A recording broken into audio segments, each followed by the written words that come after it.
of you were in a meeting this week? That's kind of what I thought. So, I run meetings for a living. I'm semi-retired, but I'm still doing it. People ask me this question: why in God's name would you ever want to do that? I do it because I don't have any expertise in anything. So all the people in the room have the expertise. All I have to do is run the meeting. So, and there's a lot of smart people that usually know the answers and stuff. I use this tool. You saw some screens there. I use some special tools to do it with. People spend a lot of time in meetings. This is they're all over, if you look at the web, it's all over the place. But people spend like 9 hours a week in dealing with or getting ready with meetings. 85 million meetings a year. Let's talk about the type of meetings we have. So as far as venue at the top, there, face-to-face meetings is what we think about. But we do a lot of Zoom stuff, Zoom and WebEx and all that stuff. Mixing the two, doing asynchronous meetings. Also the types of meetings that we have. Quick updates, the weekly staff meeting, board meetings, conferences, workshops, single topics where you have to convince the boss to spend the money. All those things are different types of meetings we have. And, according to the web, these are usually failures. So we should ask, what can we do to make meetings better? What questions should we be asking? How do we do it better? So first, do you need the damn meeting at all? A quick conversation with a couple people, would that do the trick? There's a lot of stuff that people need to read in advance. Who needs to be there? So how long should meetings last? Usually we kind of default to this hour thing or 2 hour thing. Does it really need to be that long? I do a lot of meetings where I say the start time, please gather at 11:09. And we're going to start the meeting at 11:17, and we'll finish at 11:51. And people know you're serious then, and you do it. So you start on time at 11:17 or whatever time I just said. Do it. Just start the meeting. If there's 2 people there, you start it. You should declare a meeting bill of rights. If there's no agenda, I ain't going. You tell whoever called the meetings, there's no agenda, I'm not going. I don't go to meetings without agenda. And agendas are cool things. You need to have, you need to say where, who, what, where, when. And then you need to have a plan to get from where you're starting to where you're ending. Sometimes it's a quick update, it's easy, but you have, you clarify the issue, develop the alternatives, evaluate strength. This is not a 50-minute meeting, it's a longer one. But you come up with a plan to get from where you're going, and everything in the meeting should build on the last thing. So that at the end, you've got a product, and you review it and close the meeting cleanly. One of the managers that I work with at a big company had this rule. He would call the meeting and say, everybody read the pre-read. He said, cancel. Everybody needs to read this before we start. So establish some ground rules. These are the ones that I use all the time. You can browse through them. They're pretty straight. Start on time, end your time, track your time is key. Keep your thinking visible. People need to say what they're thinking in the back of their mind. Here's some more of them. If you're making a point, start with the end point first. Don't tell the story and then get to it eventually. Give us the end point, and then you can tell your fun story to get there. But people want to know where you're going. Record everything. Avoid redundant. This is a nice one. Elmo. Enough. Let's move on. Anybody can call Elmo. Enough. Let's move on. And then at the end, you want to agree to something. That's what I call consensus. I can live with this. And when we leave the meeting, I can support it. Record things as you go. If you're doing a flip chart thing, record first and then discuss them. Record what is said, not what you think they meant to say. Word outline is nice for that. You can use word outline mode, it's great. Record your actions, your decisions, your issues, and the results. Record it and have it someplace. And I use Google Sheets for this a lot, because then everybody can look at it and they can change it, especially with action, how they're doing on it. So here are the main points. Is the meeting necessary? Did you really need to have it? Is there an agenda? Are there objectives? Did we have a plan to get from what we started with to where we're going? Do we have a pre-read? Would it be really good if people were smart when they got there instead of having to go through the stupid slides to learn what we should have known before we got to the meeting? I mean, slides, you don't need to present them at the meeting. You present them before the meeting and say, any questions about any of these? And then you talk about those things. Ground rules, record everything, and then follow up on everything. That's all I have to say. Woo!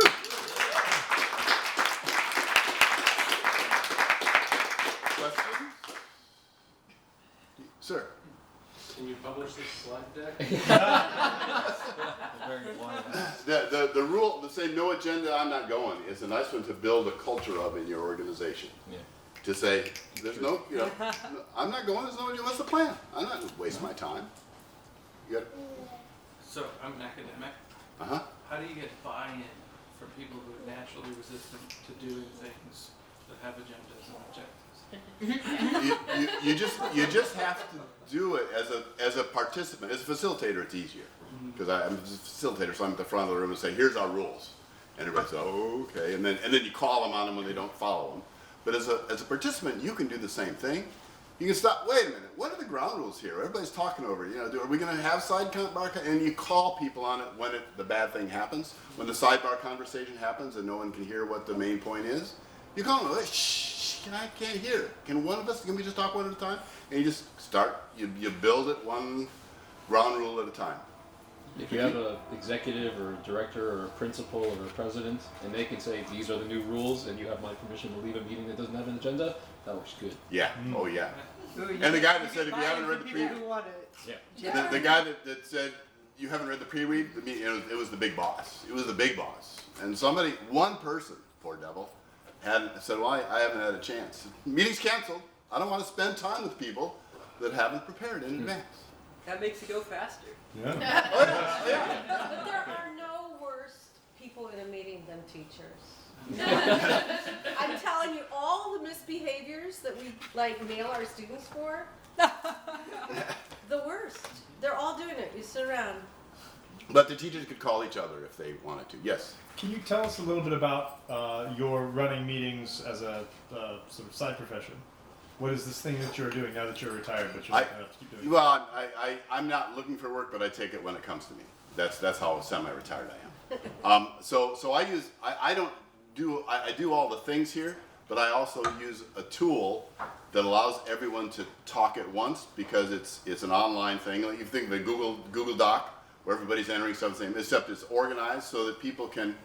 Let's brainstorm, the best solutions for blah blah blah, and everybody does it silently, which is great, and electronically, and they see each other's entries and say they think of other ideas. And you've got this long list of stuff, and say, okay, what are the categories they go into, and we organize them, and then let's what are the top three?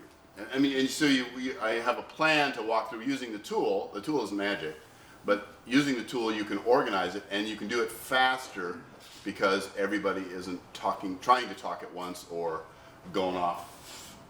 As people do. So who comes and finds you to do this? Yeah. How do you get this Not job? enough people. She likes money.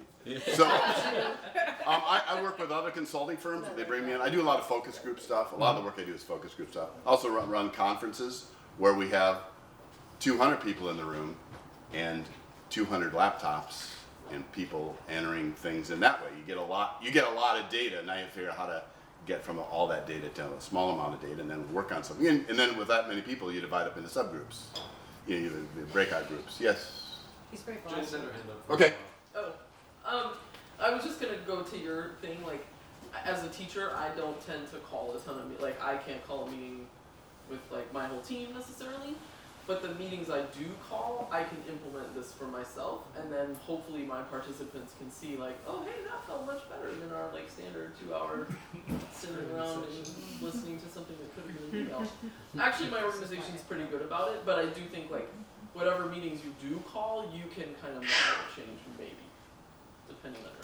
And even if you're not, you as a participant, you have to be gentle, depending and to understand the politics of the situation. But as a participant, you can guide people to the right things. At a board meeting I was at a couple of weeks ago, as a participant, I said, wait a minute, what you're talking about right now, is that board business or that's committee business? Oh, okay. And they stopped. And they realized that they were talking about something that wasn't what we were here to talk about. And anybody can call that, and calling Elmo enough, and especially if you can set the rule yourself as a participant, say, I'd like to establish an Elmo rule. And you know, it might not work, but it gets people aware.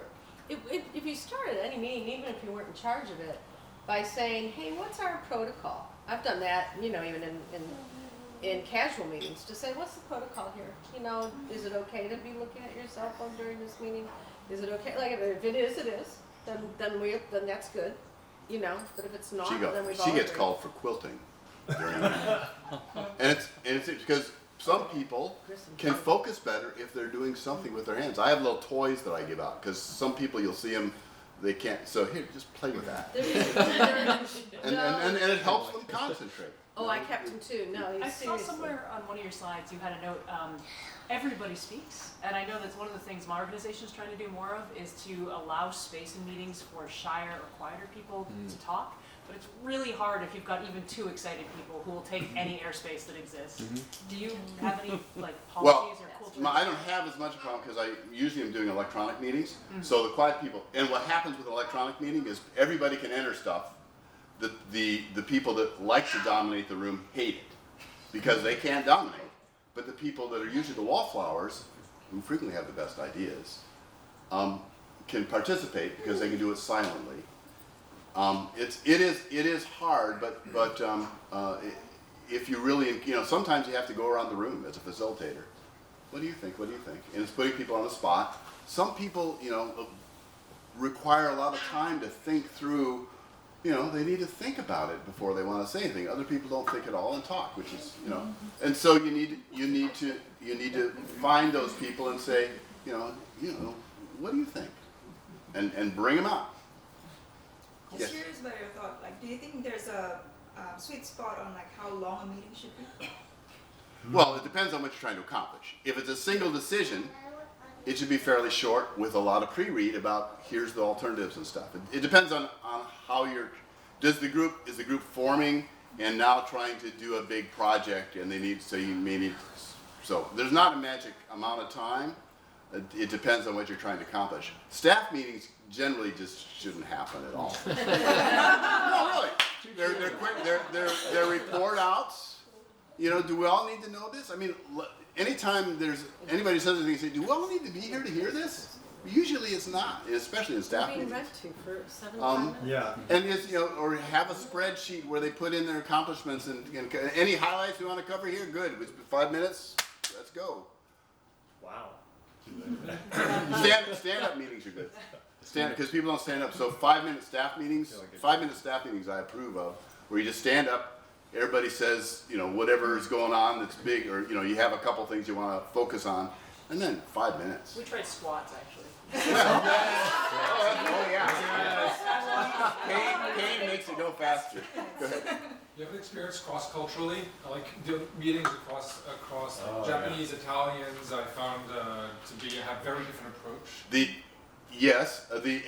electronic is very helpful for that, particularly when there's language difficulties, because I found that many people in foreign languages, I have trouble understanding them, but their written English is pretty good, and so you get all the ideas. So I really like using the electronic method to capture ideas electronically, because you can understand them and you can go someplace with them, as opposed to when they're struggling to talk, and they usually don't. Yes, you had one? Yeah, I was just going to provide a counterexample for the staff meeting. So I work for a government science organization, and our chief scientist would run these terrific staff meetings just once a month. And the point of the meeting was actually kind of as a bonding thing. And so she would get up and tell us one piece of news, and then she would have a 5-minute science talk, and you would get slapped on the wrist if it was more than 5 minutes, but you'd get a prize if it wasn't. And then she'd get up and give one more piece of news, and then another 5-minute science talk. And so it's an interesting, like, alternative perspective. So she's designing the meeting to be snappy and funny, and as kind of a bonding experience is like, oh yeah, isn't Maggie such an asshole up there? You know? Yeah. Totally different goal. Totally I like different it. goal, but It is. made me think of that. And the pre-read stuff is so nice. If you say, okay, here's the presentations I'm going to be making tomorrow, or better yet, in 3 days, because people are busy. Read it and post here online or whatever any questions you have. And then in the meeting, you don't go through the damn presentation. Right. You go through the questions. Right. That's where the action is. Any final questions? Meeting adjourned. Thank you. Yeah. Hey,